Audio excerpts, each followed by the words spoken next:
प्यारे बच्चों, राधे राधे। कैसे हैं आप सब? अच्छे हैं? मैं Pandit Ashok Mishra learning with Radhe Radhe YouTube channel में आपका हार्दिक स्वागत करता हूं। प्यारे बच्चों, कई बच्चों के कॉल आए कि सर उपसर्ग और प्रत्यय करा दीजिए। तो हिंदी का मोस्ट इंपोर्टेंट टॉपिक है जिसका नाम है उपसर्ग और प्रत्यय। हिंदी की कोई भी परीक्षा हो, चाहे सीटेट हो, एचटेट हो, केवीएस हो, DSSB हो, HSSC हो, तो बेटा उपसर्ग और प्रत्यय में से एक क्वेश्चन पेपर में आएगा ही आएगा निसंदेह। और यदि ये टॉपिक आपने ध्यान से समझ लिया तो 1 और 2 नंबर आपके बिल्कुल पक्के हो गए। तो चलिए हम शुरू करते हैं। टॉपिक का नाम है उपसर्ग और प्रत्यय। तो सबसे पहले ये समझिएगा, ये उपसर्ग होते क्या हैं। ध्यान दो बेटे, उपसर्ग क्या है। तो ये है उपसर्ग। उपसर्ग है ना। उप का मतलब होता है समीप और सर्ग का मतलब होता है सृष्टि, उत्पन्न करना, सृष्टि करना। तो उपसर्ग शब्दों के वे टुकड़े होते हैं जो किसी भी शब्द के शुरू में लग करके अर्थ बदल देते हैं, एक नया अर्थ प्रकट कर देते हैं, उन्हें कहते हैं उपसर्ग। जैसे ध्यान दो, जैसे बेटा शब्द है विज्ञान, है ये है विज्ञान। ऐसे ही शब्द है अजय, ऐसे ही शब्द है प्रयोग, है ना। ऐसे ही शब्द है संयुक्त, शब्द है प्रज्ञान, शब्द है सज्जन। कोई भी ऐसा शब्द देखिएगा। हाँ, तो देखो उपसर्ग की 3 बातें आपको ध्यान रखनी है। पहली बात ये कि उपसर्ग पूर्णतः शब्द नहीं होते बल्कि शब्दों के टुकड़े होते हैं। दूसरी बात, शब्दों के ये टुकड़े किसी भी शब्द के पूर्व में लगते हैं, शुरू में लगते हैं और अर्थ बदल देते हैं। तीसरी बात, जब हम उपसर्ग को निकाल लेते हैं तो पीछे अंत में प्रॉपर शब्द बचता है। जैसे आपने वी को निकाल लिया तो ज्ञान बचा, आपने ए को निकाल लिया तो जय बचा, आपने प्र को निकाल लिया तो योग बचा, आपने सम को निकाल लिया तो युक्त बचा, आपने प्र को निकाल लिया तो ज्ञान बचा, आपने सत को निकाल लिया तो जन बचा। है बेटे, तो इसमें सत उपसर्ग हो गया है, याद रहेगा ना। तो उपसर्ग वे शब्दांश हैं जो किसी भी शब्द के पूर्व में लगते हैं और नवीन अर्थ की सृष्टि कर देते हैं। जैसे ध्यान दो, जैसे शब्द है, ध्यान दीजिएगा, जैसे हार शब्द है, हार है ना। हार शब्द के आपने लगा दिया यहां पर आ, फिर लगा दिया आपने आ जमा हार, वी जमा हार, हाँ, फिर आपने लगा दिया प्र जमा हार, फिर आपने लगा दिया सम जमा हार, फिर आपने लगा दिया उत जमा हार, फिर आपने लगा दिया उप जमा हार, फिर आपने लगा दिया परी जमा हार। इन सभी शब्दों को ध्यान से देखिएगा। देखो बेटा, आहार शब्द बन गया, ये बन गया आहार। तो आहार में आ उपसर्ग हो गया और हार, और मीनिंग भी बदल गया है ना। आहार माने भोजन, आहार मीन्स भोजन। ऐसे विहार, तो इसमें वी उपसर्ग हो गया और इसका मीनिंग हो गया भ्रमण करना, मौज मस्ती के लिए घूमने जाना, भ्रमण करना। हनीमून के लिए जाते हो ना, भ्रमण, विहार बोलते हैं उससे। हनीमून को हिंदी में क्या कहेंगे? विहार। ऐसे ही प्रहार, तो ये देखिए ये शब्द है प्रहार, प्रहार माने चोट। और फिर है संहार, इसमें जो है ना ये सम उपसर्ग ऐसे, तो यहां बिंदु हो जाएगा। संहार, संहार माने मृत्यु, और उद्धार यानी कि उद्धार, उद्धार, उद्धार मीन्स कल्याण यानी कि मोक्ष, मोक्ष। फिर है उपहार, उपहार माने भेंट, सौगात।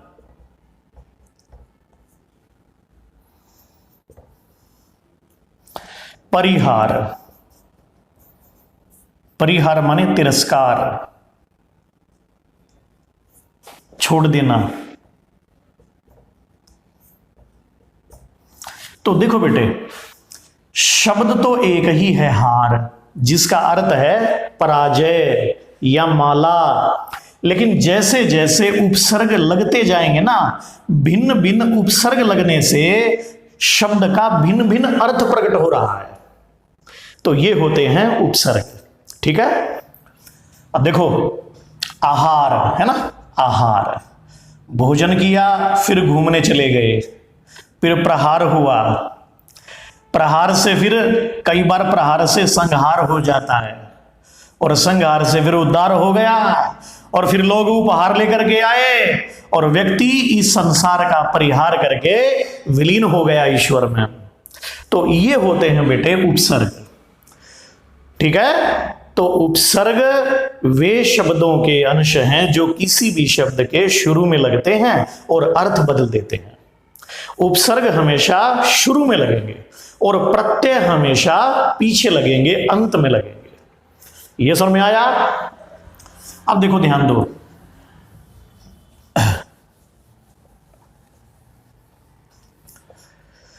हिंदी में जो उपसर्ग है ना बेटा, वो 4 प्रकार के उपसर्गों का प्रयोग हिंदी में होता है। सबसे पहले है संस्कृत के उपसर्ग, संस्कृत के उपसर्ग। दूसरा है हिंदी के उपसर्ग, हिंदी के उपसर्ग। और तीसरा है अंग्रेजी के उपसर्ग, उपसर्ग। और अरबी फारसी के उपसर्ग, अरबी फारसी के उपसर्ग।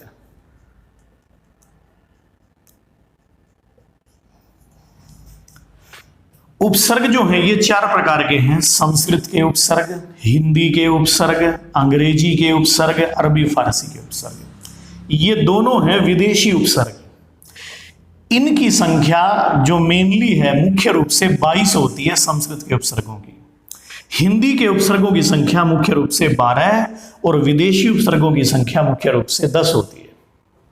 अब ध्यान दीजिएगा, तो जो ये वैसे मेन है, ये और भी उपसर्ग बहुत है। जैसे संस्कृत में मैंने लिखा है यहां पर संयुक्त, तो ये हो जाएगा सम उपसर्ग, सम, है ना। ऐसे ही दुर्जन, तो ये हो जाएगा दुर उपसर्ग, दुर, है ना। ऐसे ही सुपुत्र, तो ये हो जाएगा सु उपसर्ग। तो ये संस्कृत के उपसर्ग हैं।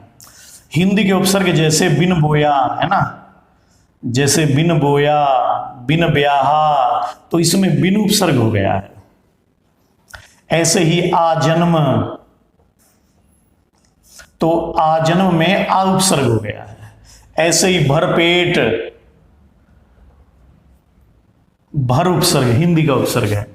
जैसे बिन बोया, बिन ब्याहा, है ना, आजन्म, आमरण, आयौवन, आबाल, भरपेट, भरजेब, भरपूर, तो इनमें जो है भर हिंदी का उपसर्ग है। ऐसे ही जैसे डिप्टी कमिश्नर, डिप्टी कमिश्नर, तो डिप्टी इंग्लिश का उपसर्ग है। ऐसे ही सब जज, तो सब इंग्लिश का उपसर्ग हो जाएगा। ऐसे ही बेटे हेड क्लर्क, तो हेड इंग्लिश का उपसर्ग हो जाएगा। ऐसे ही वाइस प्रेसिडेंट है ना, तो वाइस उपसर्ग हो जाएगा, इंग्लिश का उपसर्ग हो जाएगा। वाइस प्रिंसिपल तो इंग्लिश के उपसर्ग हो जाएंगे। अरबी फारसी के जैसे बाकायदा है ना, तो बा अरबी फारसी का। बेवफा तो बे जो है वो अरबी फारसी का उपसर्ग हो जाएगा। जैसे नाखुश तो ना है ना, अरबी फारसी का उपसर्ग हो जाएगा। ऐसे ही बदतमीज तो बद हो जाएगा, अरबी फारसी का उपसर्ग।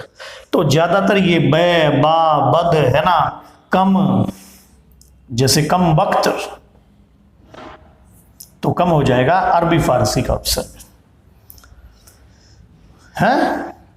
लापरवाह लाजवाब तो ला। अब देखो जैसे बा बे ना ला कम बद, ये अरबी फारसी के उपसर्ग हो जाएंगे, पहचान लेंगे बेटे। तो इस तरह से हिंदी में प्रयुक्त होने वाले उपसर्ग 4 तरह के हो सकते हैं। संस्कृत के हो सकते हैं, हिंदी के हो सकते हैं, अंग्रेजी के हो सकते हैं, अरबी फारसी के हो सकते हैं।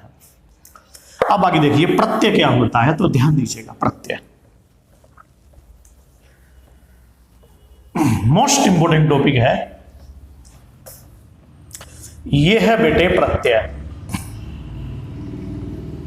जैसा कि नाम से स्पष्ट है, प्रत्यय पै माने पीछे, प्रत्यय हमेशा पीछे लगता है। और प्रत्यय की भी यही पहचान है, प्रत्यय भी शब्द नहीं होते, शब्दों के टुकड़े होते हैं।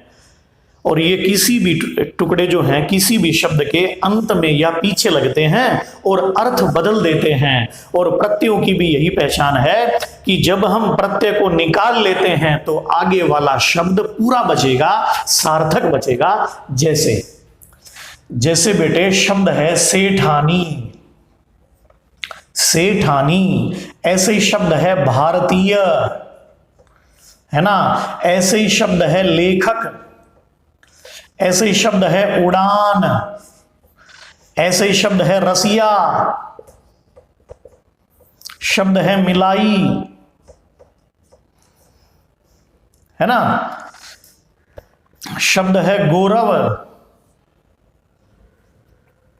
गौरव शब्द, मानव, नायक। इन सभी शब्दों को आप देखिए। समझौता,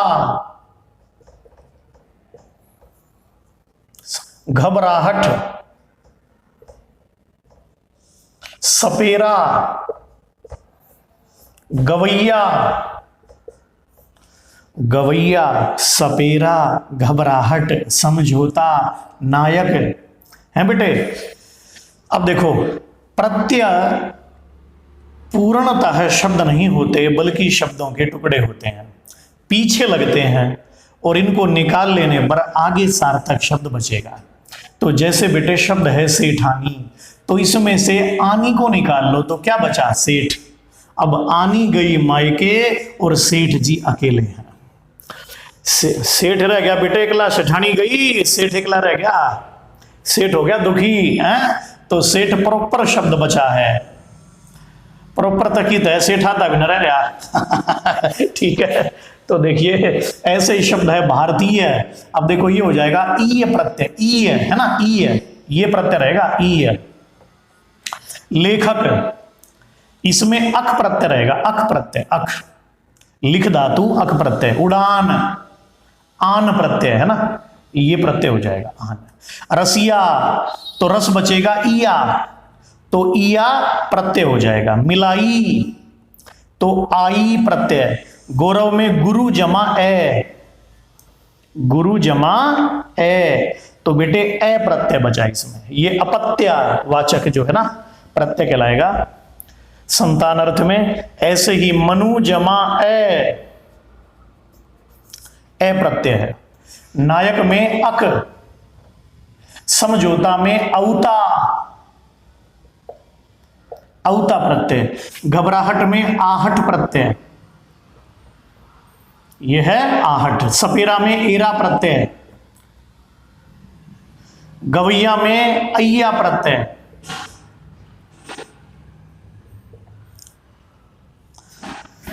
है ना, गवैया अय्या प्रत्यय। सांप जमा एरा सपेरा, है ना, और गई जमा अय्या गवैया। गवैया, गौ, गौ भी शब्द होता है, गई भी शब्द होता है। गौ माने गायें, गांव जमा अय्या गवैया, या गई धातु जमा अय्या गवैया। तो ये इस तरह से बेटा ये कहलाएंगे हमारे प्रत्यय। अब ध्यान दो, प्रत्यय कितने प्रकार के होते हैं तो ध्यान दीजिएगा। तो जो प्रत्यय आप देख रहे हैं बेटे, ये हमारे प्रत्यय हैं। और प्रत्यय होते हैं दो प्रकार के। सबसे पहले है कृत प्रत्यय, और दूसरा है तद्धित प्रत्यय। तद्धित प्रत्यय, कृत प्रत्यय किन्हें कहेंगे? सीधी सी बात है, जो क्रिया के अंत में लगे, क्रिया के अंत में लगे। कृत माने क्रिया, जो प्रत्यय क्रिया के वर्ब के धातु के अंत में लगते हैं उन्हें कहते हैं कृत प्रत्यय। याद रहेगा ना, क्रिया के अंत में लगे कृत प्रत्यय। क्रिया को छोड़ करके संज्ञा, सर्वनाम, विशेषण के अंत में लगने वाले प्रत्ययों को तद्धित प्रत्यय कहते हैं।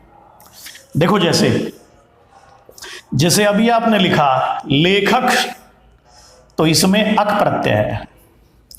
ऐसे ही मिलावट,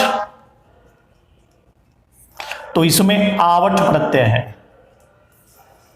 है बेटे। ऐसे ही शब्द है ना गायक, तो इसमें अक प्रत्यय है। ये शब्द देखिएगा। उड़ान, तो इसमें आन प्रत्यय है, आन प्रत्यय है, क्योंकि ये क्रिया है। क्या है? ये क्रिया है, ये हो जाएगा क्रिया। ऐसे ही बोले घबराहट, तो ये हो जाएगा आहट प्रत्यय। ये सब क्रिया है, तो ये कृत प्रत्यय है। और कृत प्रत्यय से बनने वाले शब्द क्या कहलाएंगे? ये कहलाएंगे बेटे कृदंत। कृत प्रत्यय से बनने वाले शब्द क्या कहलाएंगे? कृदंत कहलाएंगे। याद रहेगा? आगे देखिएगा। तद्धित प्रत्यय, संज्ञा, जैसे सेठानी, जैसे भारतीय, जैसे देवरानी, जेठानी, है ना, जैसे रसिया, कोई भी ऐसा शब्द देखिएगा। जैसे नारीत्व, जैसे अपनापन, जैसे गोरापन, कोई भी ऐसा शब्द, जैसे कृपालु, है ना, झगड़ालू, सपोला, इन सभी शब्दों को आप देखिएगा। सेठानी, अब देखो आनी प्रत्यय है, तो सेठ क्रिया नहीं है, सेठ है संज्ञा।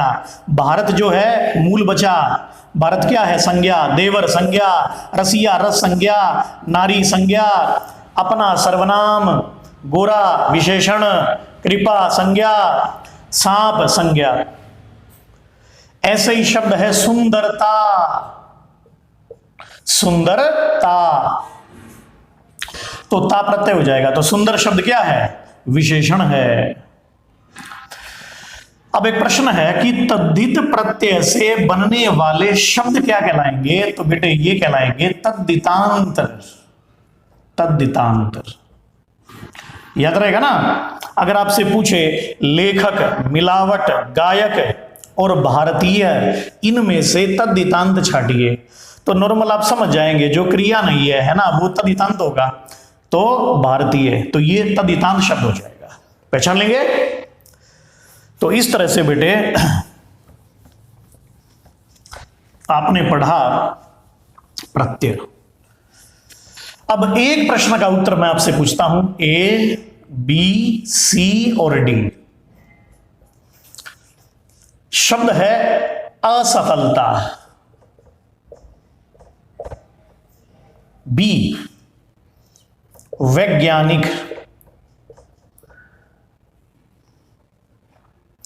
वैज्ञानिक शब्द है वैदिक।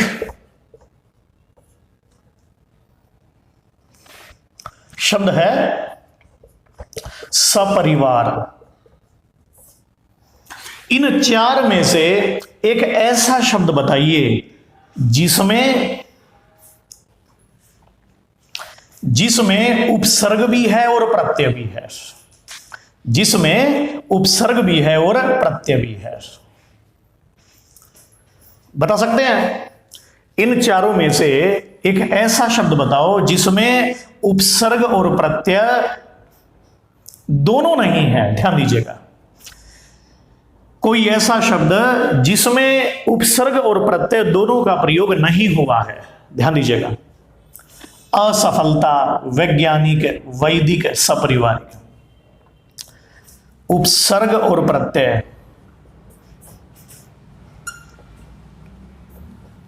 दोनों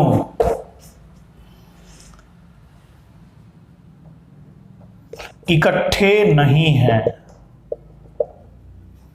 इनमें से ऐसा कौन सा शब्द है?